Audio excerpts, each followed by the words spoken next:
If you try to swallow a huge piece of food, your body will attempt to force it out by coughing. But if it's too big, it causes a total blockage in your throat, and no air can get through. Without oxygen, you can lose consciousness within minutes. But if you swallow something like a pen cap, the opening will allow for some air to pass through. It'll still be difficult to breathe, so have someone perform the Heimlich maneuver until the force pushes out the object.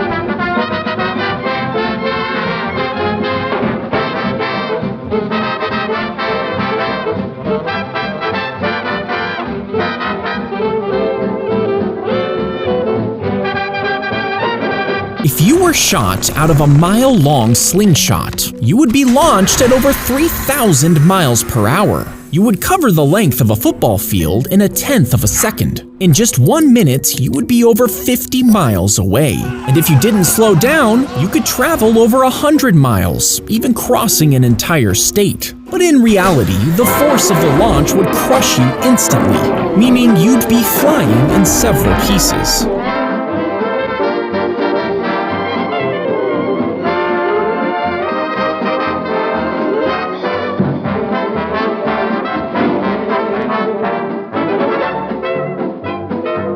If you laid on a landmine with a pillow underneath, the blast would rip through your body like paper. Now, you might think 100 pillows sandwiched between you and the mine would keep you safe. But the force would still tear off your legs, and shrapnel would pierce your body. At 10,000 tightly packed pillows, duct-taped and stacked waist-high, they might absorb enough of the shockwave to keep you alive, but you'd still be seriously injured. You would actually need a bunker of over 100,000 reinforced pillows, layered with Kevlar and dense foam to be perfectly safe.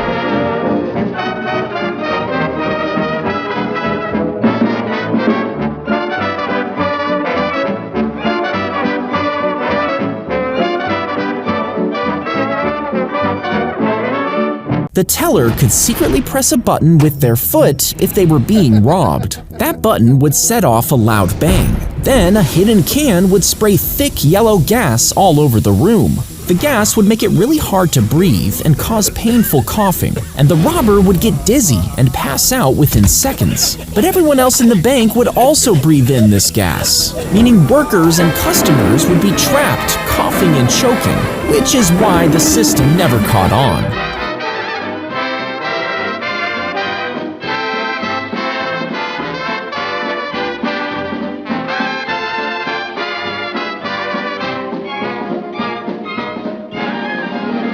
If you jumped out and aimed for a giant trampoline, you might think it would bounce you hundreds of feet back up into the air. But in reality, hitting the trampoline at that speed would feel like slamming into concrete. The force would cause the fabric to rip instantly, and the springs and metal poles would bend and snap from the impact. You wouldn't even bounce, you'd just crash straight through to the ground.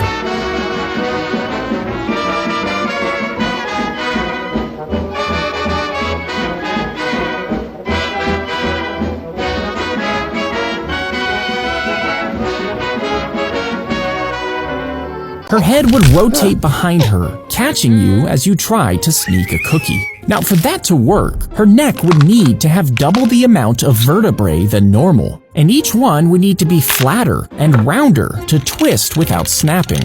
Her arteries would have to be stretchy and doubled up to keep blood flowing even when twisted. Finally, if her neck muscles were strong enough, she could whip her head completely backwards, just like an owl.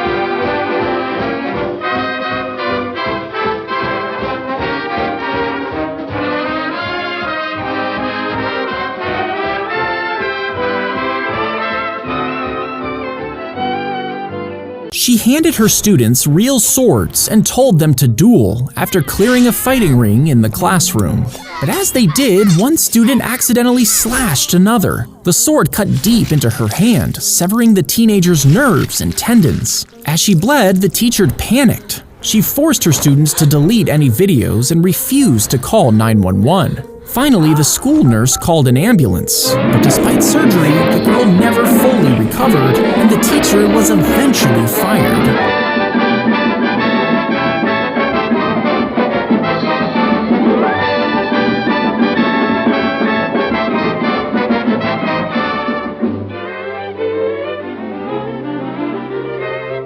dimmed the gas-powered lights in the house. But when his wife asked him why it was darker, he told her she was just imagining things. Every night, he dimmed them a little more. And every time she pointed it out, he told her she was crazy. Eventually, she questioned her own sanity. And when she truly believed she was crazy, he stole her money, knowing that she no longer trusted her own thoughts. This all started with gas-powered lights, and it's where we get the term gaslighting.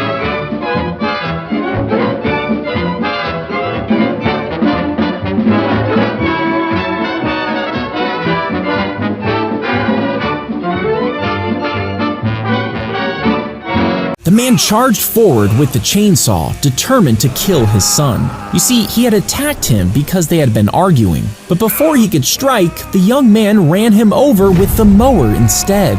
The metal teeth chewed through his leg, ripping through chunks of flesh and bone.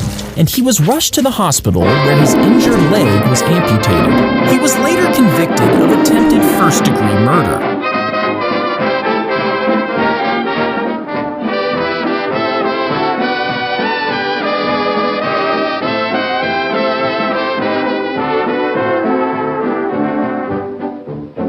The rocket would travel along a sled at hypersonic speeds, and after 2 miles, the track would curve sharply up a mountainside. Once the rocket reached the top, its main engine would kick in, launching it into the air. The rocket could carry over 100 passengers into orbit, then land back on Earth in one piece. But it would cost over $1 billion to build and need a mountain over 1/2 mile high, meaning it was never made.